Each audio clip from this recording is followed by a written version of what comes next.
everybody here from Folsom? Everybody's from Folsom? I used to live in Folsom from 91 to 2009, so I was here for 20 or 21 years.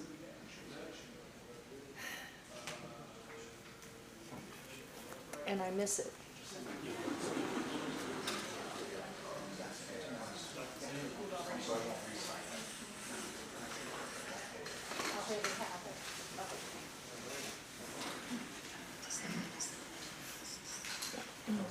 Hello. How are you folks? Good. Hello. Hi. Welcome. Come on in. No, I have it already. Thank you. Have you guys already signed up for the newsletter? We need to sign up for the newsletter. Have you signed up for the newsletter? I just did it online already. Okay, I'll see. Here, I'll. Oh, okay. Are you folks already receiving the newsletter? We are. Okay.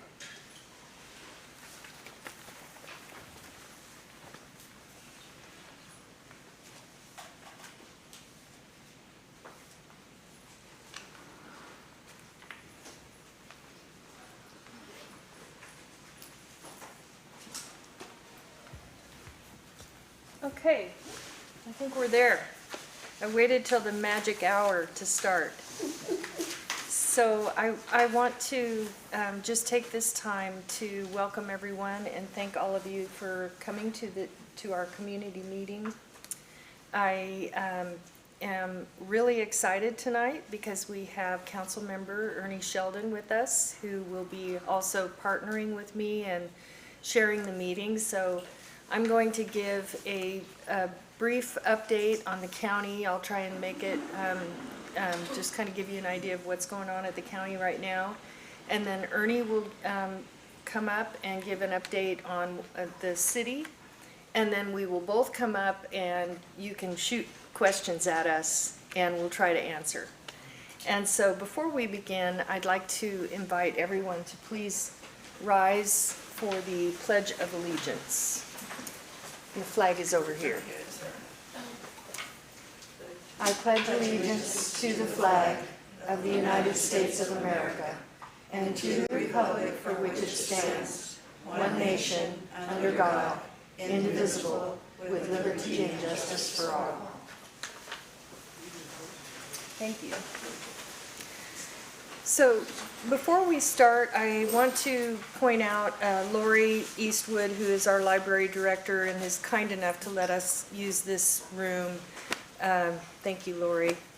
Appreciate it. Are there any folks here who serve on a county commission or who serve in elected office or board of any kind? Okay, besides Councilmember Sheldon.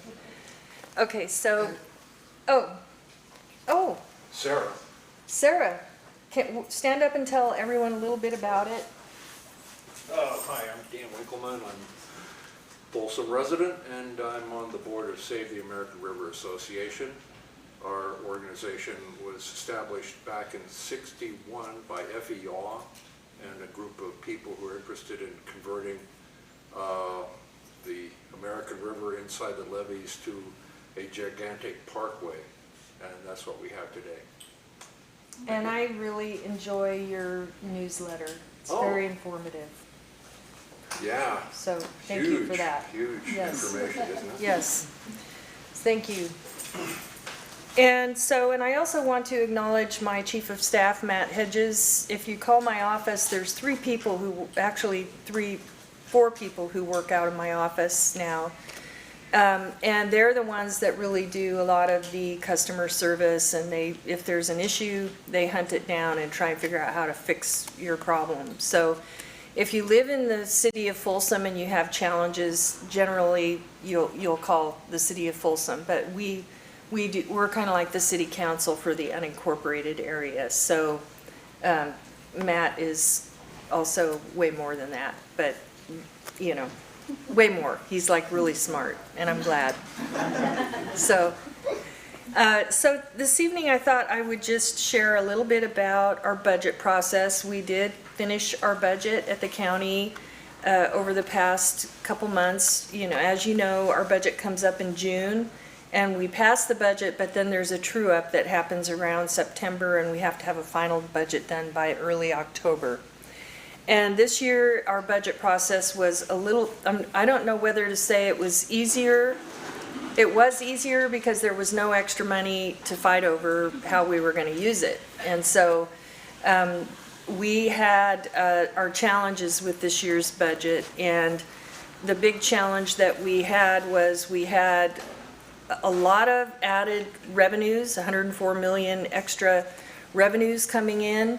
But we also had 109 million in expenditures going out. And so at the end of the day, we had some challenges in balancing the budget. And we worked for 6 months or more prior to the budget to basically go out to all the departments in the county and say, find efficiencies, find areas where we can cut.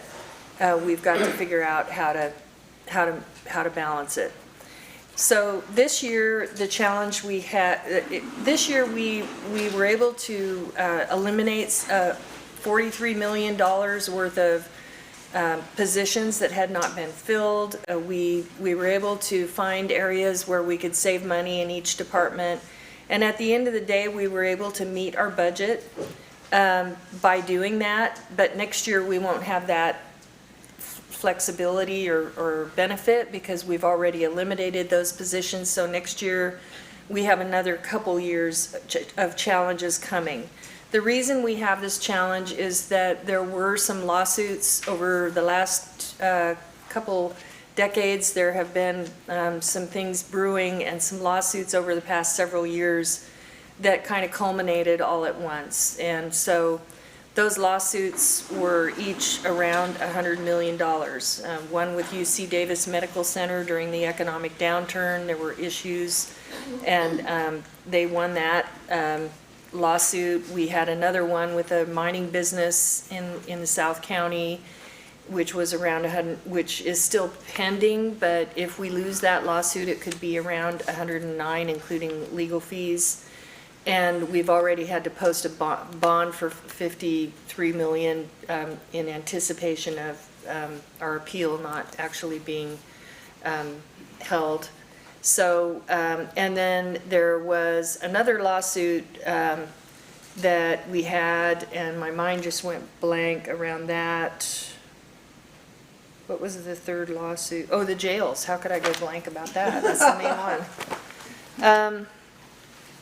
There was a lawsuit with the jails, and it was really, this is something that's been happening over time.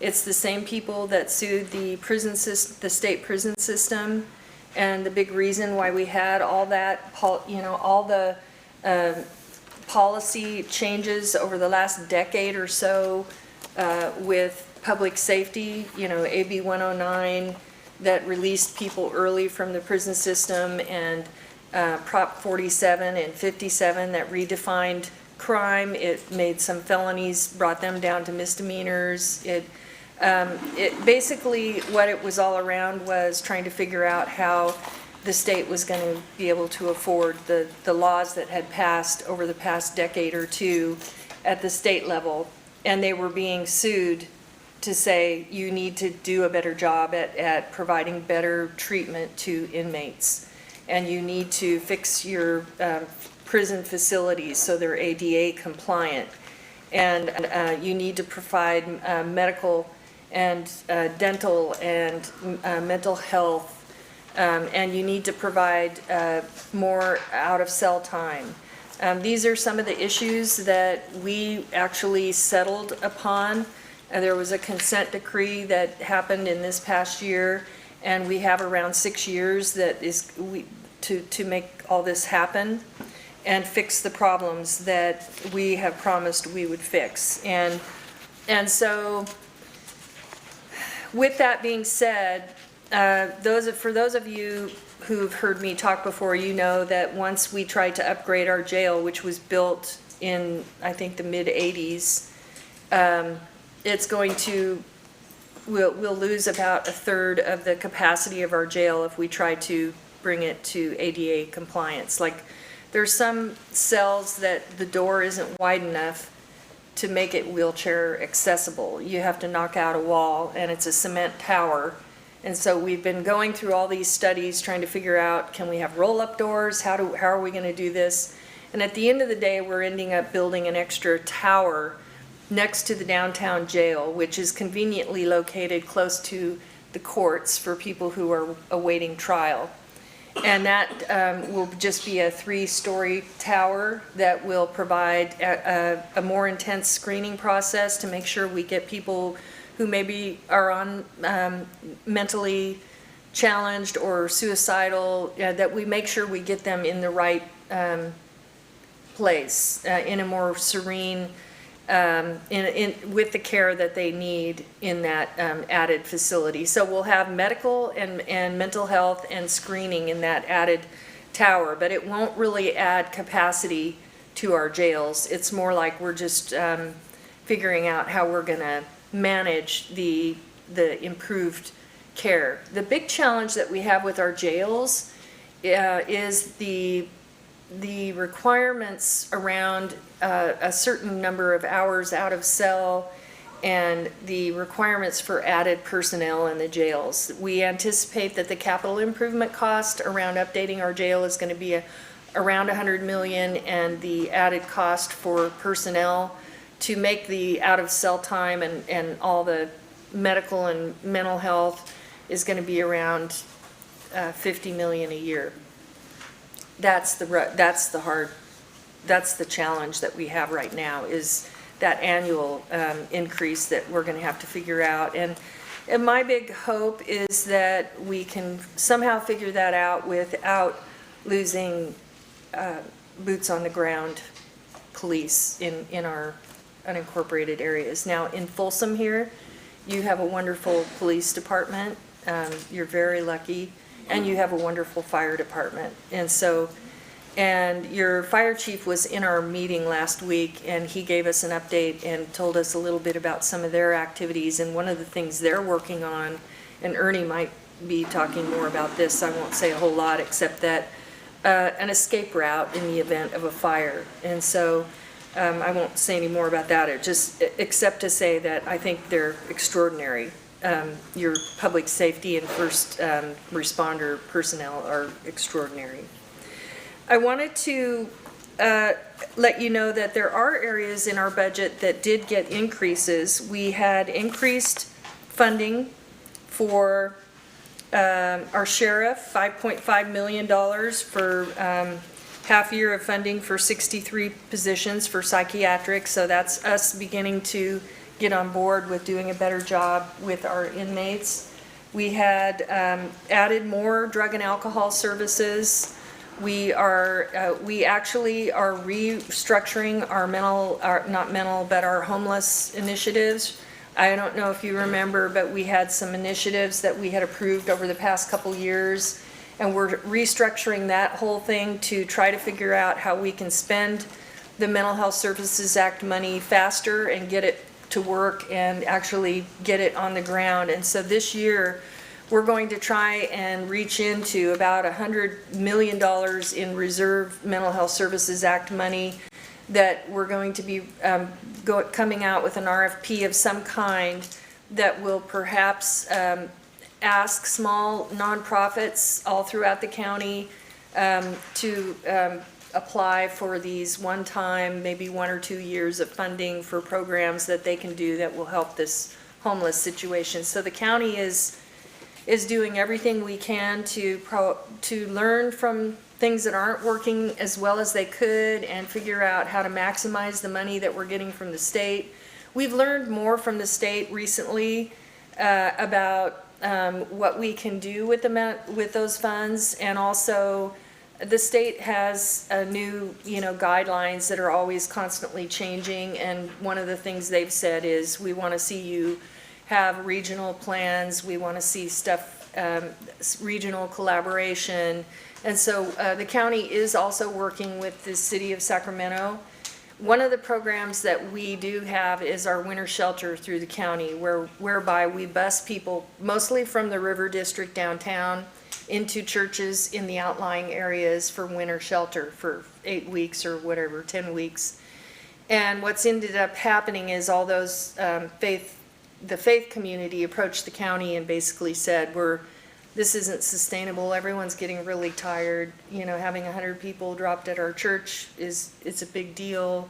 Everyone's working shifts, and we don't know how long we can do this. And so the county is restructuring that, and they're discontinuing the winter shelter, but creating a 24/7 year-round shelter availability for 413 beds and 20 families down situated in the River District. Sacramento City's paying for half of it, the county's paying for half of it. And basically the hope is that once we get those folks in shelter, that there will be less homeless people on the street also, and that will begin to clean up the problem downtown. So there are some changes that are coming about to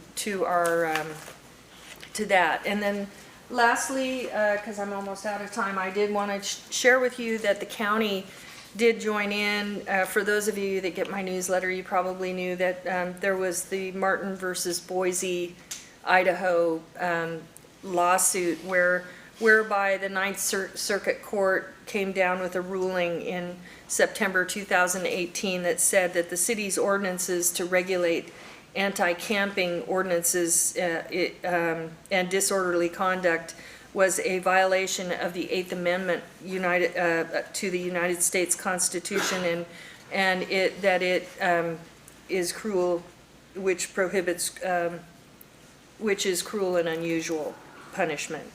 So basically what they did is they upheld the lawsuit against the city so that they could not enforce their anti-camping in public spaces. And so the challenge that we have at the county, and I think the Boise mayor said it the best, is that, you know, we are not able to respond and keep our communities safe. Even the most vulnerable homeless people are more vulnerable when we can't enforce anti-camping ordinances. So the very people we're trying to help are actually being hurt by this. The problem that we have with this homeless situation, and this is happening down in Southern California, we're seeing it, but you know, when you have a large population all close together, lots of asphalt and cement and built out, and then you have a whole new community developing on the streets that are throwing food and garbage and human waste, the land cannot assimilate that in a way that is healthy for the general public.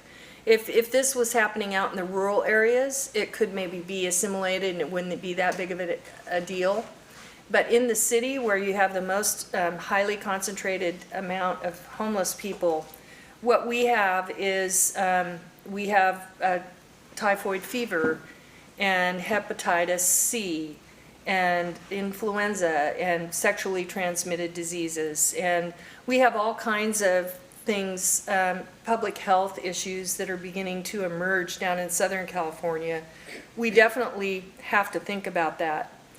And we have problems with, even in our parks, with needles and garbage and waste, and there are people who are nervous about sending their children to a park for fear they'll get stuck by a needle or whatever, because there's people out there that look, you know, questionable.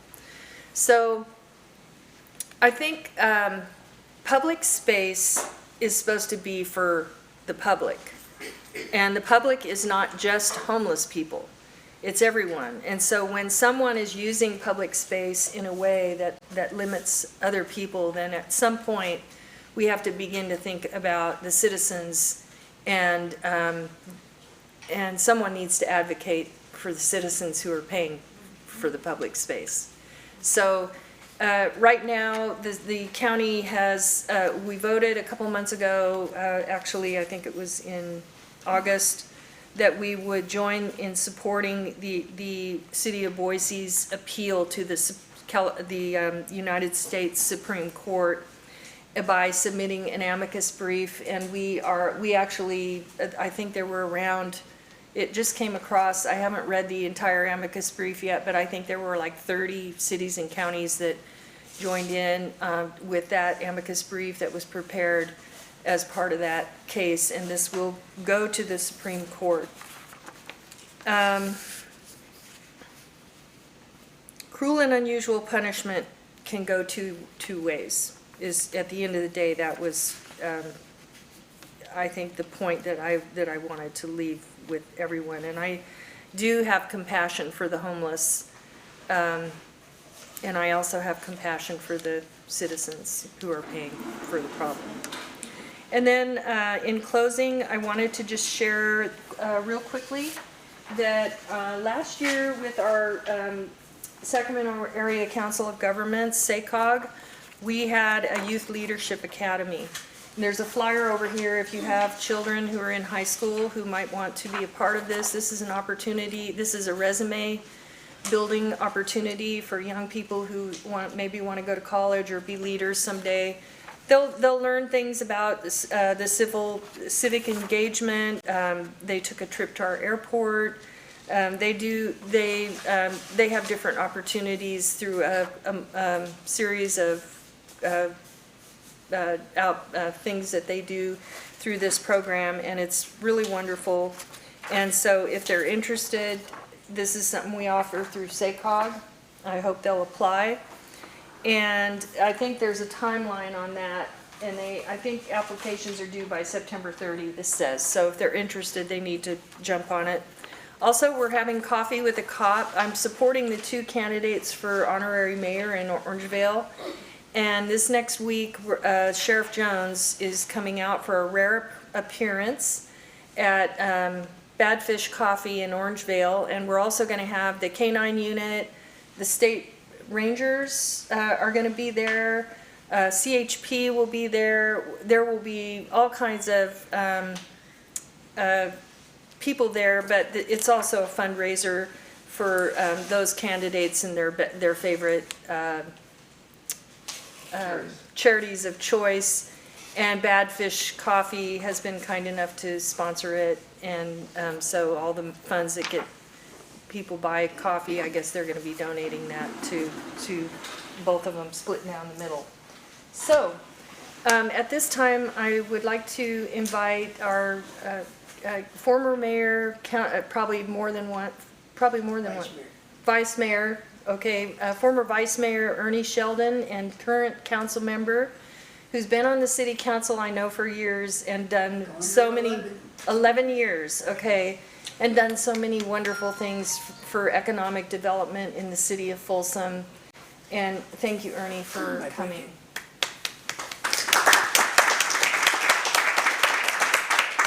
When I was asked to come here, and excuse my voice, they said I've talked too much in Folsom over 35 years. Now it's paying off, you know. It's finally shutting me up, but I'm not quite.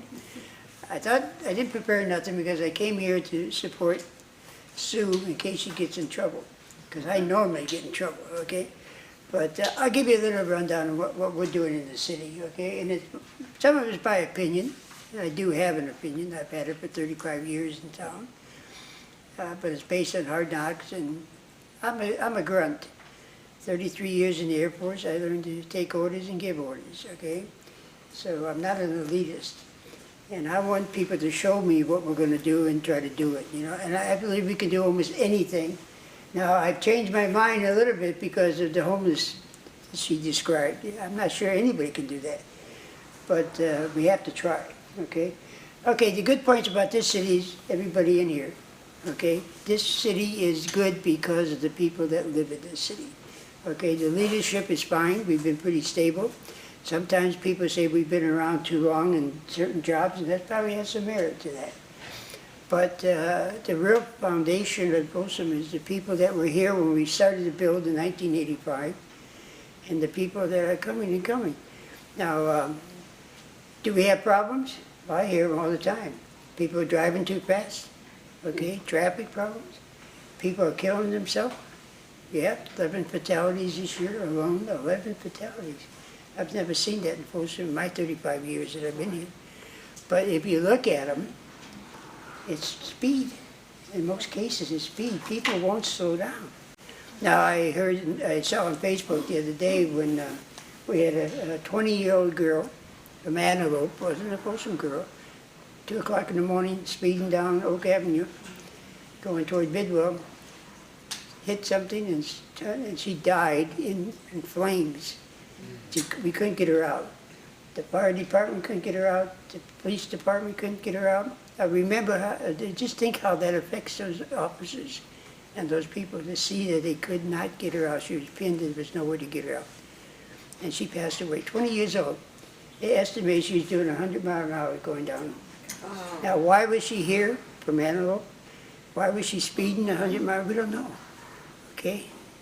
But we had of the 11 fatalities. There's nothing, sometimes we get asked, add more cops to the road, and Sue said, we have outstanding police department, outstanding fire department, no question, okay? And we support them. Everybody in the council has always supported the police and fire department, and they produce, okay? They're very compassionate too. They're not hard-nosed people, but they're very good. And if you ever have a chance to hear the fire chief and the police chief talk, they're outstanding people, okay? What brings people to Folsom? Those are 2 areas that to come because of safety, okay, and the fire protection. But they also come because of our schools and our parks. We have outstanding schools, and when you all passed Measure G a couple of years ago, you just look around and see what's happening to our schools. They're doing a tremendous job of updating, okay? And parks, we have great parks. Our problem now, as Sue pointed out, is keep it open. Not that the homeless take over them because of the Ninth Circuit Court ruling that they can go in there. We can't tell them not to go in there. That's the job, because it's scaring people from using our parks, and that's wrong. Because I was a park commissioner for 20 years. 11 years now on the council and 20 years at park commission, library commission. I've been at planning commission, so I've had other experience in everything. I know that we build nice, good parks, and not overly built. I mean, they're not Taj Mahals. They're good, solid parks, and they're built with a little money. Because when I came here in '85, we had 3 parks in town. This park here, and a garden park down on Natoma and Sibley, okay? And New Howard Park. That's all we had. But we built it, and since when I was on the commission, we built 47 parks. And that's what we have now. We have 10 we haven't finished, and now when we go south to 50, there's going to be quite a few more there, about 12. So this town is noted for providing things for families. Okay, we are a family outfit. Now, this is my kind of crowd. I just turned 85 last Sunday, so I'm in your crowd. Probably they're older, most of you. But I have people tell me, I'm not going to pay for schools. Wait a minute. When I went to school, somebody put me in a school, okay? At 4, 5, 10, I didn't pay for that school. My parents probably did, and there are a lot of parents. But people in this town are very understanding about families, and they should be. They say, oh, it's aging. Go to an opening day of any Little League, okay, and see how we're aging. There's a lot of young kids and a lot of young families in this town. So we don't want to stop that. Now, when the financial thing hit us in 08, 09, hit everybody nationwide, we were very lucky. That was the year I got on the council. I thought, oh, I'm coming, have a good time, like everybody else, and boom, and here it hit the financial disaster. We laid off 150 employees. I would say 99% of them were outstanding people. We had to find the money. But we also had $17 million in reserve for the rainy day, and the rainy day came in a storm. Now, the council at that time made the decision that we were not going to get rid of the benefits or the services that we provide our residents. We're going to use that money to keep going. So a lot of people in town did not understand the complexity other than their own. Remember, a lot of people lost their homes. A lot of people lost their jobs here and everywhere. But we made the determination, to use that 17 million wisely. And we got it all the way down to 2.5 million when we started to come out of this, about 2012. But it was pretty rough in this town, but we kept the spirit of this town. This is a good town. It was good then, it's good now, it's gonna be good in the future. Okay, because we know the right priorities. It's families. Okay, it's families. For instance, whether you're an older family or you're a younger family, it's family. And so I encourage, and this town is good. The council, it's been pretty good over the years. You know, most of them had children, not all of them. And those that did not have children were very supportive of parks, I can tell you that. Schools, yeah. So this town is not, we're not, you know, you want to know problems? Sure, speeding, traffic problems, homelessness. We have about 75 that we can acknowledge in the town. Now you're talking, think of 60,000 in Los Angeles. Okay, 5,600 down in Sacramento, 13,000 in Seattle. I mean, 75 is a lot, but compared to those numbers, it's not a lot. And nobody yet in the United States that we can find have found the golden nugget, okay? Some people had success and they thought they had it. In 2 years, they lost it, right back to where it was. So me and my son, it's Ernie Jr. there, he's my chauffeur now, we have long discussions on this subject. The problem with homelessness is addiction. Pure and sincere, whether it's alcohol, whether it's drugs, it's addiction and mental health, okay? Back in the, many years ago, they sort of got rid of mental health in California, closed a lot of hospitals and everything. Many of our people are mental. Now, there are some that just don't care, okay? But nowhere in the Constitution says to us that you're entitled to be homeless. And then homeless, you're entitled to do whatever you want. That's not true. You still have to comply. But what people don't understand, if the homeless is sitting there and looking very threatening and you don't want them there because you're uneasy, unless they commit a crime, we are tied. Our hands are tied. We can't put them in jail. Nor do we want to really put them in jail. We want to put them in a hospital and fix their addiction, if we can do it, and change their mental outlook and make them citizens back. Okay? We have a program here. Most of it is by faith-based. Heart is one of the nonprofits in this town. In other places, Heart is.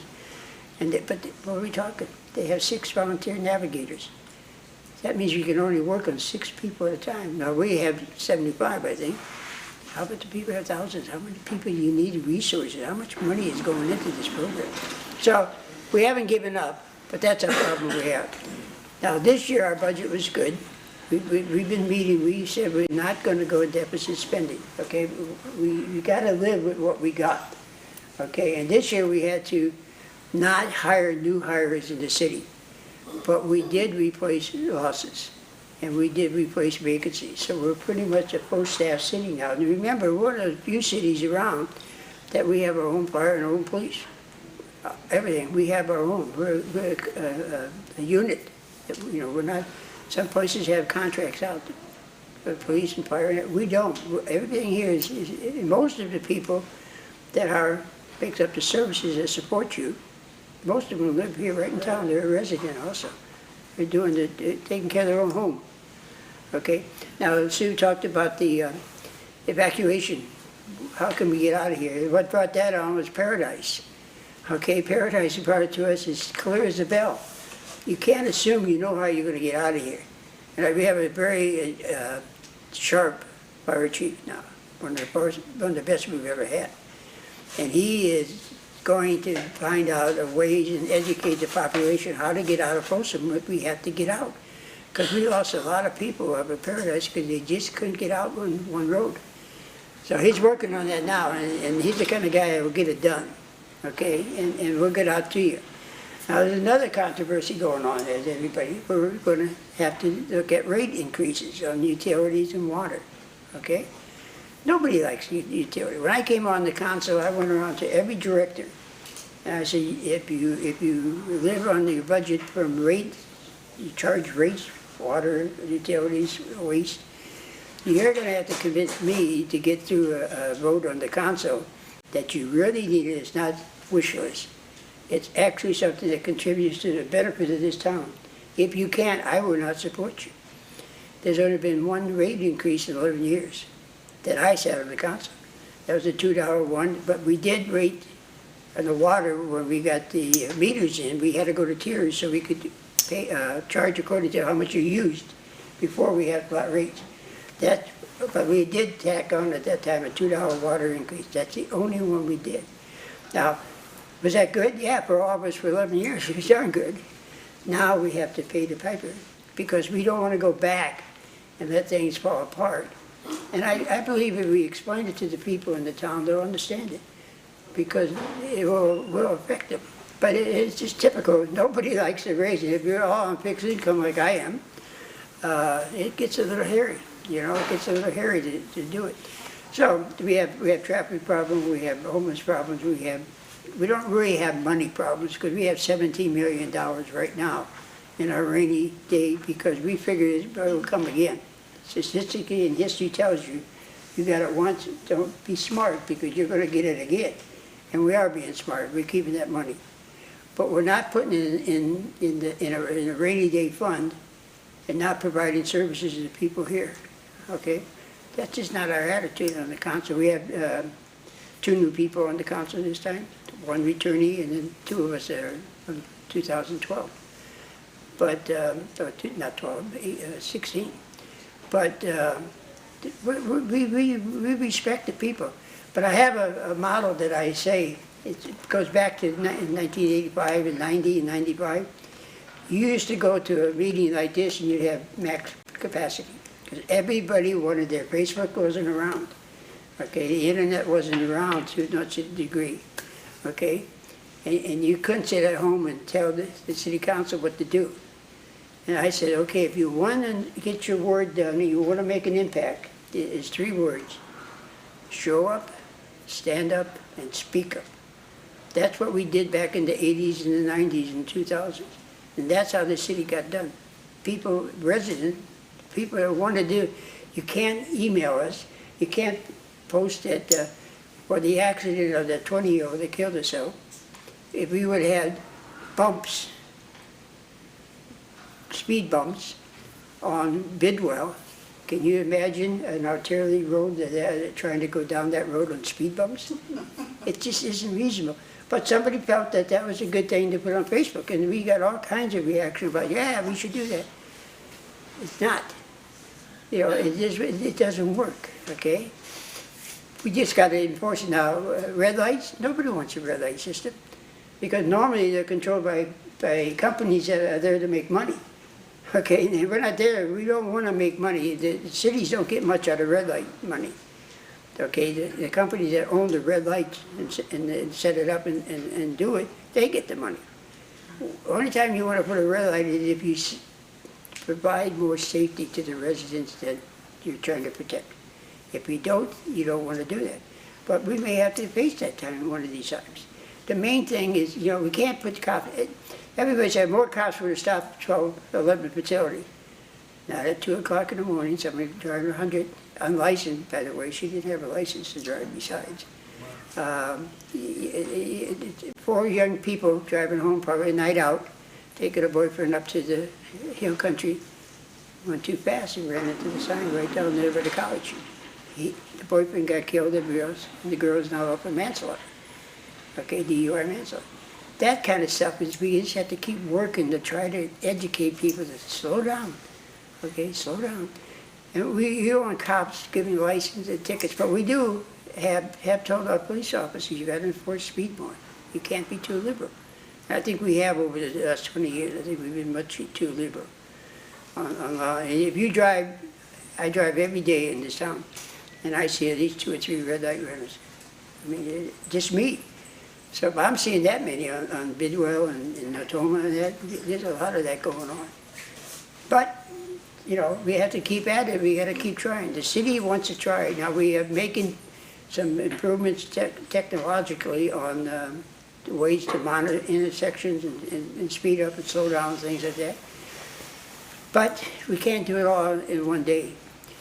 But even with all these hiccups, this is still one great town, as I said. But we don't want to be, Rancho, we're better than you. No, we're not. Galt, we're better than you. No, we're not. El Dorado, no, we're not. We're just Folsom, okay? And we have a standard, and we want to meet that standard. But we're not hypocrites. We're not elitists, and we're not, super gods. We're not that way. The council doesn't think that way. I know the employees don't think that way. I would hope you never call the city and get a nasty employee. If you do, tell somebody in the council, and there'll be a council and change. But I don't see that, So all I can say from a city rep, the city is solid. We meet it. We don't go in deficit. We don't have budget problems. And we have paid off a lot of our debt that we have built up over the years from the 90s. It's paid, which is nice. You like to pay off your credit card now and then, and we're doing that. So, but there will be times that, when you have to buy a garbage truck, it's $400,000, one garbage truck. It's a lot of money. We just authorized 3 of them the other day. But we have 25 garbage trucks. And you don't get too many miles on it because it's just the way it is. But don't you like your garbage pickup? I do. Yeah. Don't you like when they come around and pick up your oversized stuff? Well, it's 4 times a year if you need it. Chance you won't put once or twice. It's great. Yeah. Okay, and they don't charge you for that unless it's something special. That's the kind of service that the people like me got into it. When I get out of here, my service to what I call 33 years to my country, and now it's going to be 34, 35 years to my community. It's 60-some years service. I'm tired. I'm going to rest. I think I'm on a 5-year plan. I just turned 85. Now I'm going for 90.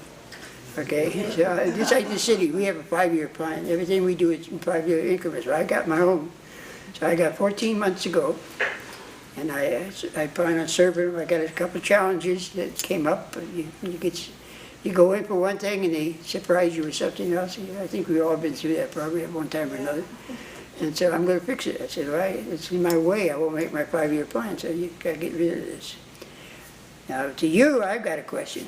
I'm waiting for you to fix the Oak Avenue outside of Folsom. Because I've been going to Kaiser. I've been to Kaiser probably 20 times in the last 6 weeks.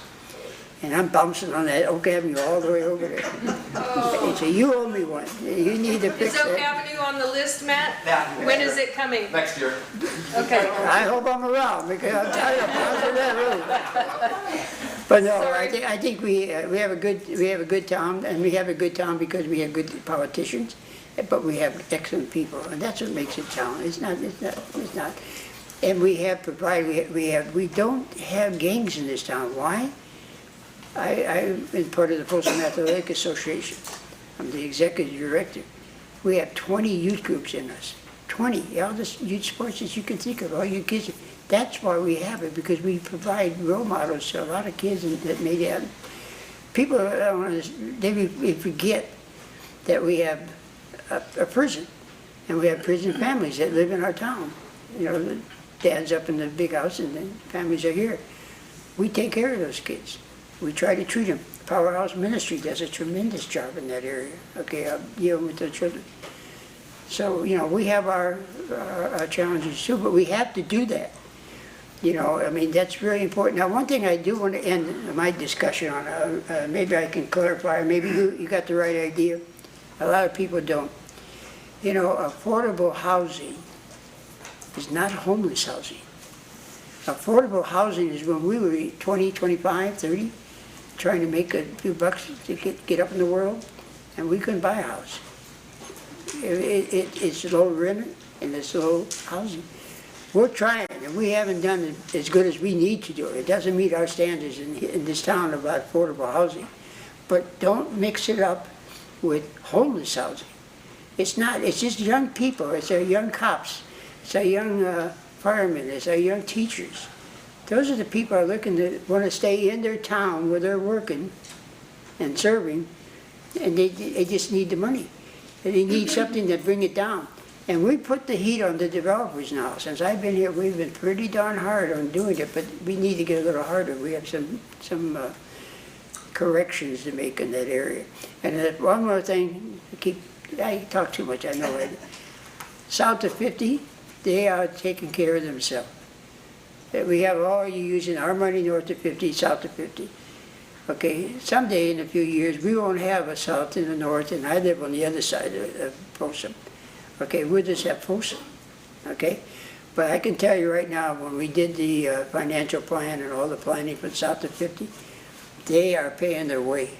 They are not using our water. You're not going to go on, if we have to go on ration like we did a couple years ago, it's not because of them, okay? They have their own source now. And so we're not subsidizing south of 50. And remember, I think there's 100 homes down there, and probably about 50 or so. Most of the 50 are people that live here, and they moved down there, bought the houses down there. So there still are people. They're not bad people, you know. And when people, excuse me, want to come into this town, we're getting good people. We're not getting bad people in this town. They want to come here, okay? So those are the things that are myths out there, that affordable housing is homeless housing. You know, they're not good for the community. Yes, they are. They keep our teachers and our young people here in town, okay? They don't have to commute miles and miles, okay? They stay right in town. So just remember that, that's something that is a myth, okay? And that's about all I can say. Very good. Stay up here, Ernie. There might be questions. Does anyone have any questions? Not one? One. I have a comment / suggestion. When you're looking at different methodologies of dealing with the homeless problems, you're thinking of different ways of spending money to do different things. You might take a look at San Francisco or San Diego for an example of what not to do. Well, my son just joined me, you know, and he lived in Burbank. But he did the movie business. He was all LA. He attested what you said about the money, the amount of money that's spent, and nothing came out of it. Well, in San Francisco in particular, and I think statewide too, with what Gavin Newsom said he wants to do. Well, I think have more money and do more of the same of what they've been doing, and it hasn't been working. You know, providing shelter is a good thing, but that's not fixing the problem. That's just taking it out of our vision. Okay, we have to work on fixing the problem. And that means, now some places, like I think it was up in the Northeast, it's either Connecticut or one of the Vermont, they actually bring the people out, take them up and put them in almost forced intervention. And they work on them and they fix their addiction and that, and then they put them back in society and they function. But that Ninth Circuit judge, we can't do nothing like that, even though we wanted to. One of the things that we found in the homeless count, every 2 years we do that homeless count, and for the 2019 count, they counted around 5,720 homeless people, but we anticipate we have 10 or 11,000 homeless people in the Sacramento County. And if you've ever watched that Seattle is Dying, I don't know how many of you have watched it, but I really do think, I think it was around 50% of the homeless were on drugs or alcohol. They said one of the homeless persons, she said it's 100%.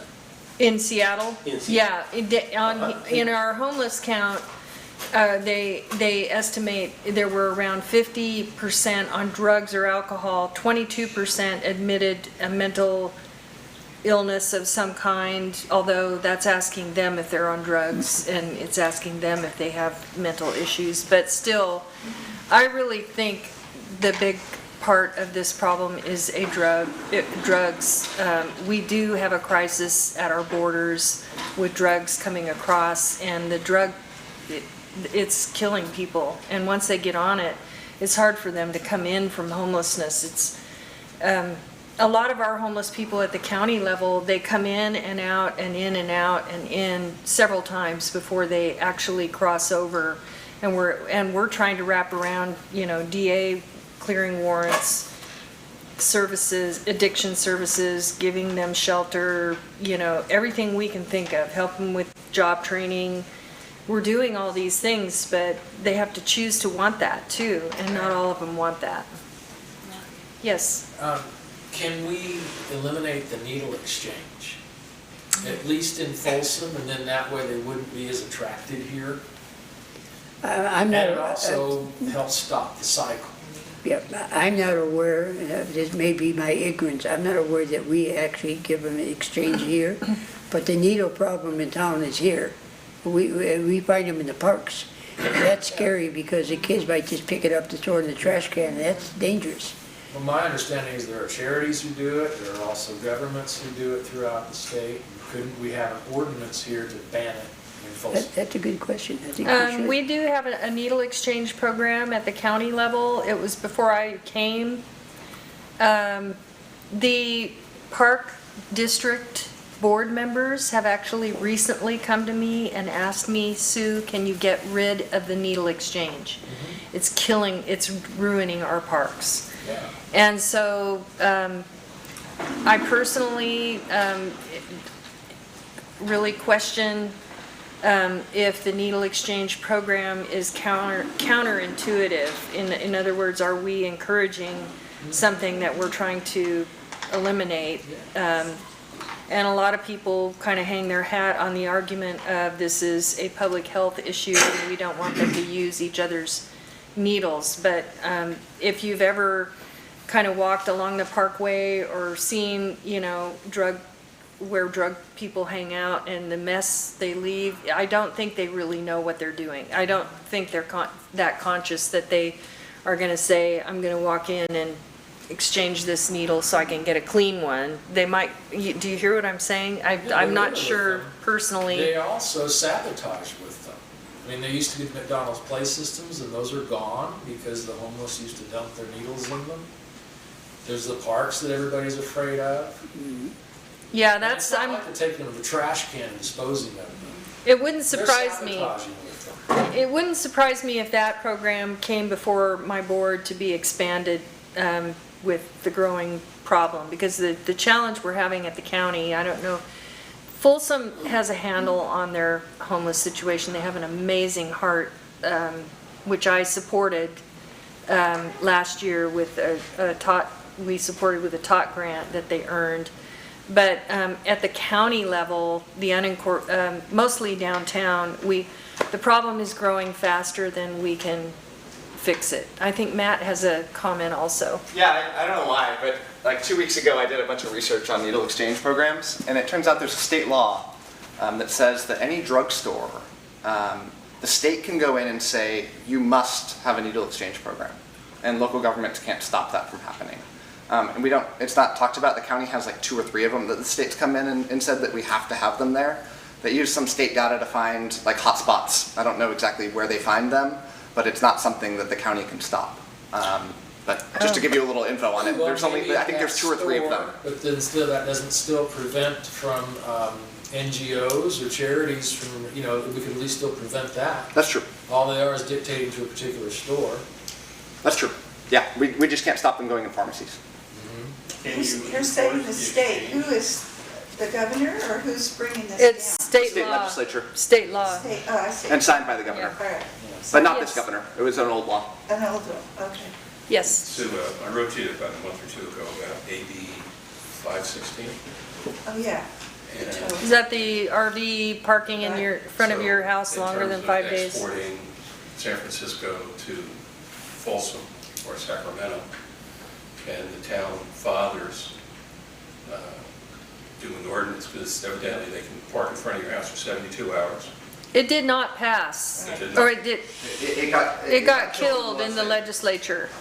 But we still have, I don't know, I don't know what you have in We Folsom. 72 hours, I think you're right. We have the 72 Any kind hour. of a vehicle cannot park over 72, they have to move it, okay? Well, what was concerning to me is obviously when you get these RV vehicles and people start camping out, and they move it 3 houses down, next thing you know, you've got San Francisco in your front yard.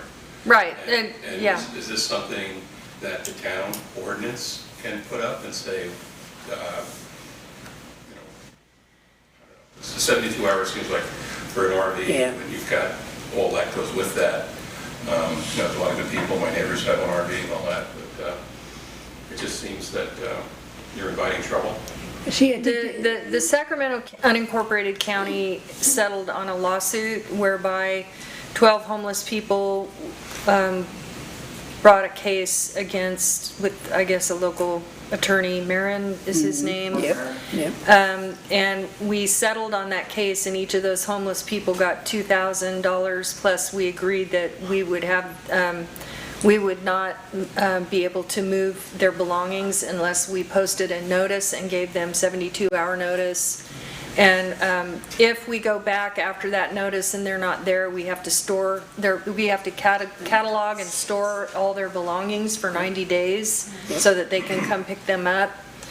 And so in the county, because we settled, we can't. I'm not sure how that impacts the city. Well, we had the complaints about the homeless before it got real bad about throwing their stuff away. So we then put it in for 90 days. And usually that solves some of the problem. I'm on the border of Folsom and Orangedale, and it gets pretty gamey a lot of times with my wife and kids and all of that. And, you know, when they sleep behind the sign says, welcome to, you know. Well, you know, the other day our FAA meeting came up about the homeless coming out and say down, they hide into the different deep parts of the, behind the aquatic center, and then they show up when the kids are playing soccer or whatever games. And they make inappropriate, especially with the young girls Well, in terms of and young kids. researching, excuse me, in terms of researching what other towns do to deal with this, you know, I'm sure that somebody's got a couple of decent ideas. Well, you know. Well, I can tell you what we do at the county level. Go ahead. We have a sheriff hot team, so if it's in the unincorporated county, you can, if you don't know who to call my office, but we, and we can give you the number to the sheriff hot team, but they have actually officers that are specifically dedicated to building relationships with homeless people and tracking them, and they have a phone app called Terrago that they actually won a global award for. There were only 50 people in the whole world that won this award that year, and we were one of them through our sheriff department. But they can do a 15-point survey, take a picture, ask if they have a criminal background, are they a veteran. Every time they touch them, they can mark it in the GPS so they know how they're moving and where they're moving, or where there's hot spots, where there's a whole bunch of them. And so if you have homeless people in the unincorporated, call us and let us connect the sheriff hot team. Sometimes what ends up happening when we have a high number of homeless people in one area and the sheriff hot team kind of swoops in with services, different services, it kind of disseminates them, and it seems to help the problem. So we can help move them on their way is what I'm trying to say. Well, what I told all the coaches and all the managers, if you see that incident, you call our police department to put them down, because that's a violation. That's a criminal act. If they're making lewd remarks to kids and stuff like that. And you know, I told them there's no exception with the kids, because you can turn your head 1 minute and the kid's gone to somebody like that. So I've instructed, that was just last Tuesday, that we don't buy that no more. I mean, if they do a criminal offense on the park. Most of ours show up in the park, unfortunately, and they have maybe the right to park themselves in the park, but not to be in violation. If they commit a criminal act, we'll arrest them. You know. Yes. Another subject, but I'm really glad you started with about the traffic and the fatalities, which it's mind-boggling. Like places where you go that day, there's somebody that died there. Folsom Auburn Road, I think there were 2 in 1 month by Greenback down there, and I got stopped one day because of it, and then the accident there, then my daughter, it's just, it's incredible, and I'm not sure, I'm hoping they're going to really figure out the cause, but I think we do have a lot more traffic now. I'll tell you the cause. The first one, it was 2 seniors driving, 2 seniors, the husband and the wife was riding passenger. Well, there was 2 cars, it was a double lane, and they were turning in just before, into that shopping center there, just before Greenback. They saw the 1 car, they didn't see the 2nd car. And when they came in, it was a big truck blocking it. When they came in, they hit them. And the wife passed away. It's so sad because it's constant, it's coming up, and the traffic, I mean, it is a lot worse, and I think, I'm not sure, but I think a lot younger people are joining the driving force, and perhaps more phones, or, I Well, don't the know, other there's one that probably you're a lot talking of about, the second factors. one was a young gentleman that was DUI. And he turned in front of a girl, and the girl hit him and killed him. He paid the price. Unfortunately, I mean, it's a shame, but Just those are the things that heartbreaking. you can you can't explain, but you can, you research, you know? I wish we did not have that. Really? Well, we didn't used to have that, and now Yeah, we we got a lot more in the people. paper all the time. Yeah. Yeah, this year is remarkable. I've never seen this volume, 11 fatalities. Aren't they changing the lighting system? I heard something about that. Well, they have the capability of changing them to slow them down. You have But that doesn't cameras? stop it, huh? Do you have cameras on Yeah, your they're getting it stoplights? more and more. So is Citrus Heights. I got caught by one of them. Oh, Oh, did you? okay, So when be you, good. I'm here to tell you. That would be the worst Be thing good I or you'll could have to go to think. well, school. what I say to you, Worst all of thing, a you, picture in your own defense, And politicians are not defensive. above the law, by the way. be defensive drivers. Just be, you know, my son, I harass him all the time because I'm too, yeah. Ooh, ooh, you know, those kind of words. Yes. The mandate's coming down from the state for more affordable housing. To me, the numbers don't add up. How is the county addressing the fact that, you know, the new RENA numbers are gonna be coming out soon from SECOG? Are you involved in housing? You must know about it. He's my Well, son, what- so what I He's your he's, son. That's yeah. how he's so we smart. talk about it all the What I time. see Yes. is that the state mandates for a lot more affordable housing doesn't seem Oh, to take into yeah. account that we lost 11,000 homes up in Paradise last year. We lost, 1,000 homes down in LA last year. And we can't, Sacramento got an award for building 3,000 dwellings last year? Yeah, I don't know how. the problem numbers- the problem we have in California is that over the past 4 decades, we have been passing policy that has literally increased the cost of housing. It has caused delays so that developers can't meet their windows, so they're losing tons of money in that way. It's created more litigation. And now because, and it's tried to move where we can build and change our growth patterns. And so those people in California who have, over time, purchased property decades ago and held on to it thinking someday they would develop, may not be able to develop now because the development isn't going in that direction.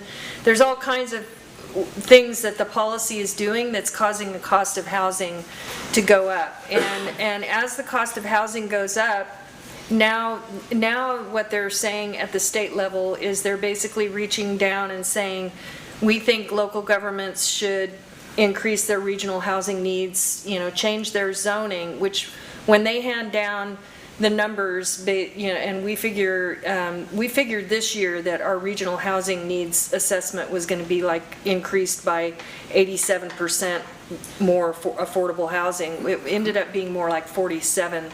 It was much less for Sacramento County than what we thought, so we were thrilled, but it's still going to be a big challenge for some jurisdictions. And what it's going to mean is that those jurisdictions have to change their zoning to fit more affordable housing, more multi-family type housing in their jurisdiction.